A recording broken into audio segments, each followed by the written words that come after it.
Invece voi vi occupate di realtà virtuali. Sì.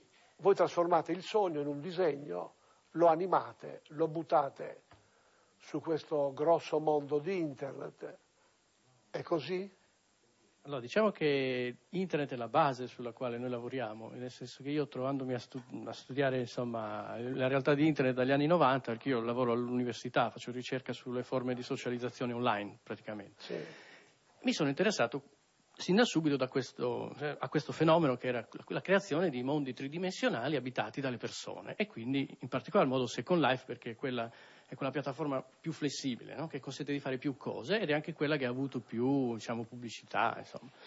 Da subito, esplorando quel mondo, mi è venuta l'idea di fare uno spazio sardo dentro un mondo virtuale. Perché uno spazio sardo? Perché volevo provare in qualche modo a mettere in pratica le teorie che stavo in qualche modo analizzando, no? su quelle forme di socializzazione. Devo dire che l'esperimento è riuscito perché abbiamo creato un luogo in cui i sardi vengono e dicono di sentirsi a casa, che può sembrare una cosa strana, sentirsi a casa dentro un mondo virtuale. Che vuol dire? In realtà noi il nostro progetto prevedeva di ricostruire vari luoghi simbolo della sardità, quindi abbiamo ricostruito il nuraghe di Barumini, su Nuragi, però così com'era, non come adesso in rovina, praticamente con le torri intere, insomma l'antemurale, insomma, dando così la possibilità, essendo quello un mondo immersivo, di visitarlo in qualche modo, no? Entrarci dentro, vederlo o in terza persona o in prima persona, quindi attraverso lo sguardo, un po' come la soggettiva filmica, per farci capire. Poi abbiamo costruito la Ziggurat di Monte da Coddi, che è unica in Europa nel suo genere, anche un modo per noi, il mio tentativo era quello di promuovere la cultura sarda dentro il mondo virtuale, dando questo spazio ai sardi. Rimettere in gioco la cultura sarda e proiettarla dal passato al futuro, tenendo insieme, quindi dalla cultura nuragica fino a quello che siamo adesso e quello che vogliamo essere in futuro in qualche modo. E questo lo facciamo attraverso incontri, discussioni con scrittori, studiosi, musicisti. Quindi andiamo artisti. su Internet, Praticamente digitalizziamo che cosa? si va nel sito di questa Second Life, si scarica un software che viene installato e attraverso quello noi creiamo un avatar. Un avatar è una proiezione digitale del sé, ovvero una persona che viene rappresentata sullo schermo. Il mondo è tridimensionale, quindi è esattamente come stare in un ambiente fisico, diciamo. E lì dentro noi abbiamo costruito degli spazi dove le persone vengono, si incontrano, parlano, quindi anche attraverso la voce, perché ormai da agosto c'è la possibilità non solo più di scrivere, ma di parlare.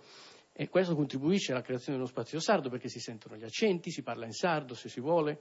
E abbiamo creato degli spazi, fra cui un anfiteatro, dove facciamo gli incontri. Abbiamo iniziato con alcuni scrittori, studiosi sardi, un giovane semiologo che insegna a varie università, Francisco Sedda, che ha scritto il libro La vera storia della bandiera dei sardi, il professor Pittau, che insomma non ha bisogno di presentazioni, per presentare il suo libro Storia dei sardi nuragici, la cantante catalana di Alghero Francamasu, insomma così Si via. fa anche l'amore, lo sai? Ah, sì? Amore virtuale.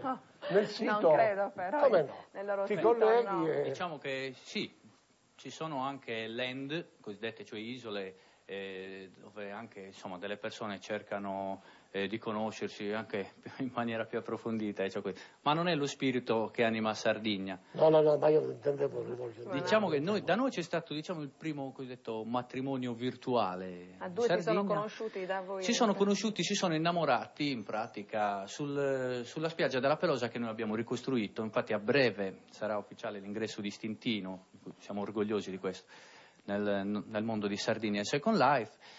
Stiamo aprendo a numerosi comuni e anche ad aziende che finalmente stanno entrando. Ci vediamo dopo, visto, sì, adesso abbiamo la pubblicità. Savilla per noi. Posso andare?